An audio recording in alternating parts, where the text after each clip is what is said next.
Hello बच्चों, let's read this question. So this question says, suppose a ball slides down an inclined plane, then choose the correct options. आपको यहाँ पर क्या करना है, correct option को चूज करके बताना है. ऑलराइट, तो चलिए इस क्वेश्चन को स्टार्ट करते हैं. तो we can write the key concept of this question. इस क्वेश्चन का बच्चों देखिए आप की कॉन्सेप्ट ऑफ क्या लिख सकते हैं. आपको बताना है कि suppose a ball slides on inclined plane then they choose the correct option. Net force acceleration के बारे में बताना है. ठीक है, तो इस क्वेश्चन का की कॉन्सेप्ट आप फोर्स लिख सकते हैं या फिर नेट फोर्स लिख लीजिए. ठीक है, अब बच्चों देखिए क्वेश्चन बोला गया है कि एक बॉल क्या करे, स्लाइड डाउन करे एक इंक्लाइंड प्लेन. ये मान लीजिए कोई इंक्लाइंड प्लेन. ठीक है, this is the inclined plane.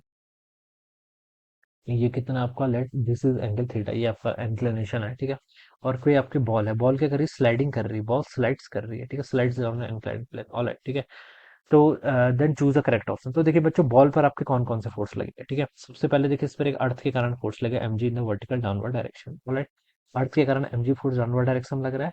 तो अगर मैं यहाँ पर एक नॉर्मल फोर्स ड्रॉ करूँ, नॉर्मल, तो बता सकता हूँ कि अगर ये एंगल थीटा है तो ये एंगल भी कितना होगा आपका, थीटा डिग्री के इक्वल होगा. ठीक है, अब मैं mg का देखिए कंपोनेंट लिख सकता हूँ. एक mg का कंपोनेंट चलिए मैंने यहाँ पर कर दिया. ठीक है, परपेंडिकुलर टू द इंक्लाइन, ये क्या आएगा आपका mg का cos theta.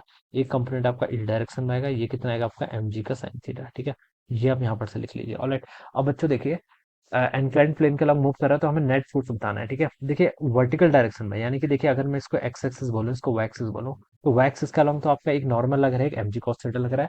Motion Y axis के अलॉन्ग नहीं है, तो ये तो आपके बैलेंस फोर्सेस हो गए. ठीक है, हॉरिजॉन्टल डायरेक्शन में देखते हैं इंक्लाइंड प्लेन के अलॉन्ग जहां पर आपकी बॉल मूव कर रही है. ठीक है, यानी कि एक्स एक्सिस, एक्स एक्सिस के अलॉन्ग देखिए mg sin थीटा का फोर्स लग रहा है. क्वेश्चन में हमसे कुछ बोला नहीं है कि स्मूथ है रफ है, तो हम इसको स्मूथ यहाँ पर एज्यूम करके चलेंगे. तो इस पर एक नेट फोर्स लग रहा है mg sin थीटा किस डायरेक्शन में, अलोंग द इंक्लाइन, इंक्लाइन के अलोंग लग रहा है. ठीक है, तो नेट फोर्स इस पर क्या लग रहा है आपका, mg sin थीटा लग रहा है. तो हम बता सकते हैं इस पर जो नेट फोर्स है वो क्या आपका नॉन जीरो है. नेट फोर्स कितना लग रहा है, mg sin थीटा. तो हम बता सकते हैं जो आपका फोर्स है वो क्या है, नॉन जीरो है, जीरो के ऊपर नहीं है. नॉन जीरो है तो उसका मतलब एक्सेलरेशन भी क्या होगा आपका, नॉन जीरो होगा. एक्सेलरेशन नॉन जीरो है तो उसका मतलब है कांस्टेंट स्पीड या कांस्टेंट वेलोसिटी से मूव नहीं करेगा. ओके, ये बता सकते हैं. अब ए स्टेटमेंट में देखिए लिखा है कि net force acting on the ball is zero. Zero है नहीं, नॉन जीरो के इक्वल है. तो ये स्टेटमेंट रॉन्ग.